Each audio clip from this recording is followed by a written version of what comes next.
Hello, everyone. Good morning and welcome to another Morning Manna. This is Ross. Thank you for joining me again this morning. It's Monday, January the 30th, the last Monday of the month. Right now, I am teaching an extensive series of lessons on the book of Proverbs, which is the book of wisdom. It's found within the 5 wisdom books of the Old Testament. So I encourage you to join me on those.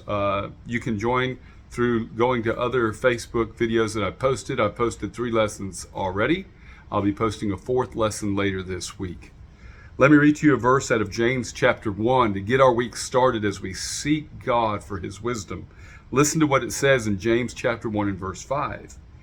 It says, "If any of you lacks wisdom, let him ask of God, who gives to all liberally and without reproach, and it will be given to him." So friends, I cannot tell you, as a father of 5 children, a husband over 25 years, someone that God has allowed to work many different jobs, and since I was a child, be in ministry, whether it's a music director, Sunday school teacher, associate pastor, senior pastor, church planner, or world evangelist, where I visited different countries and done evangelism. The one thing that I pray and ask for the most from God is wisdom. Because in each stage and age of life, I just want to know what God has for me so I can do the best I can with where I'm at. With that being said, that verse in James that I just read you is a verse I have commonly used to guide me in my approach to seeking God's wisdom and to hearing from God and knowing what God has for me. With that being said, there's been a number of times where I've gone to God and said, "God, I need your wisdom in this situation." And God has said, "Good, I'm glad you've asked, Ross. Now go read the book of Proverbs. I've already written that down just for you." Well, can I tell you something that God has written for us in the book of Proverbs? Many different words of wisdom for us to have. Really 2 things. Wisdom for us to glean and wisdom for us to grow.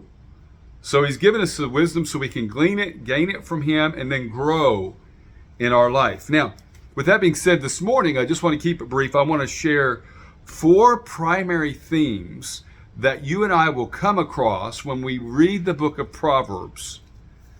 Now, Proverbs is 31 chapters long. Each one different variants is what it speaks to and how it addresses us where we're at today. You don't really get into any words of wisdom till Proverbs chapter 9. So basically there's some introduction and some preparation, if you will, between Proverbs chapter 1 to Proverbs 8, and then there's words of wisdom that God gives. And they deal with 4 primary themes. Let me share those with you. And if you have a pen or paper, and you're watching this and it's not live, just pause it, get a pen and paper, and then write these down with me. So here they are, 4 primary themes from the book of Proverbs. Number 1, decisions. And that's what we do with life. We are constantly making decisions. Number 2, another theme is wealth. And that's what we have, what we've been given. And that's different from person to person. I didn't say the word riches because I didn't want people to think, well, I don't have riches. No, you have wealth. You've been given some things and you're a steward of those. That's what you have. That's the second one of the second major theme in the book of Proverbs. 3rd primary theme is words, what we say. That's huge, and it's scattered and dispersed in throughout all the different Proverbs. Literally from Proverbs chapter 1 to Proverbs 31, words is spoken of in the book of Proverbs, a primary theme. And then number 4 is relationships. And that's who we share life with. So let's go over them again quickly this morning, just to reiterate the power and the opportunity you and I have to gain wisdom in our life based upon these 4 primary themes. There's other themes scattered throughout, but these are the primary ones. Decisions, what we do; wealth, what we have; words, what we say; and relationships, who we share life with. So here's what I want you to do with those 4 themes. Maybe you've written them down. I hope you have. Here's what I want you to do. For the next 31 days, you can begin today or tomorrow, but for 31 days in a row, I want you to make a commitment that'll be life-changing. With these 4 themes, come up with a key.